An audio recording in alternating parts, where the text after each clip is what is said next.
50 രൂപ കൊടുത്ത് മാത്തേരാൻ്റെ എൻട്രിയിൽ എത്തിക്കഴിഞ്ഞ് കഴിഞ്ഞാൽ ഇവിടെ ഇങ്ങനെ ഓരോരോ ഫ്രൂട്ട്സൊക്കെ വെക്കുന്ന കുറേ ചേച്ചിമാരുണ്ട്.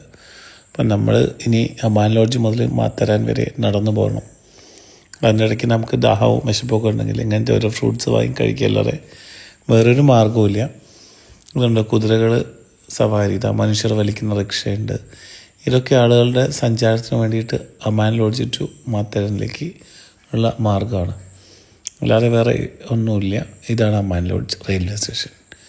ഈ അമാൻ ലോഡ്ജിൽ നിന്ന് മാത്തേരാനിലേക്ക്, മാത്തേരാനിൽ അമാൻ ലോഡ്ജിലേക്കാണ് ടോയ് ട്രെയിൻ ഉള്ളത്.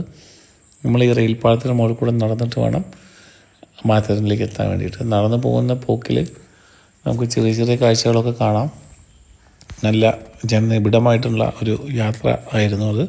അപ്പോൾ പോകുന്ന വഴിക്ക് നമ്മൾ ജസ്റ്റ് ഒരു സീനൊക്കെ കണ്ടു, ആ സീനെല്ലാം പിടിച്ചു. എന്നിട്ട് വീണ്ടും യാത്ര തുടർന്നുകൊണ്ടിരിക്കുമ്പോഴാണ് ടോയ് ട്രെയിൻ വന്നത്. ടോയ് ട്രെയിൻ വരുമ്പോൾ നമ്മൾ 2 സൈഡിലേക്ക് മാറി നിന്നാൽ മതി, വലിയ സീനൊന്നുമില്ല. നമ്മുടെ നോർമൽ ട്രെയിനിൻ്റെ പാളത്തിനേക്കാട്ടിലും കുറച്ച് ചെറിയ പാളമാണ് ഈ ടോയ് ട്രെയിനിൻ്റെ പാളം. നമ്മൾ ജസ്റ്റ് മാറി നിൽക്കുക, അപ്പം ജസ്റ്റ് വീഡിയോസ് എടുക്കുക. എന്നിട്ട് ടോയ് ട്രെയിൻ പോയാൽ നമ്മൾ വീണ്ടും നമ്മുടെ കുൽസിത പ്രവൃത്തികൾ തുടങ്ങി. എന്നിട്ട് ഫസ്റ്റ് കാണുന്നൊരു പോയിൻ്റ് ഉണ്ട്.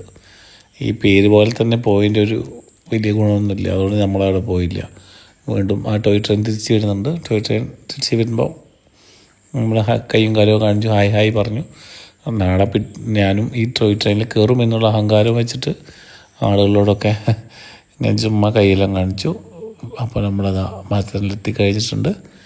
ടോയ് ട്രെയിൻ അവിടെ നമ്മൾ തിരിച്ച് വന്ന ടോയ് ട്രെയിനാണ് അവിടെ നിർത്തിയിട്ടത്. അപ്പോൾ ആളുകൾ അതിൻ്റെ മുകളിൽ കയറി സെൽഫിയും ഫോട്ടോസൊക്കെ എടുക്കുന്നുണ്ട്, ഉഷാറാണ്. അങ്ങനെ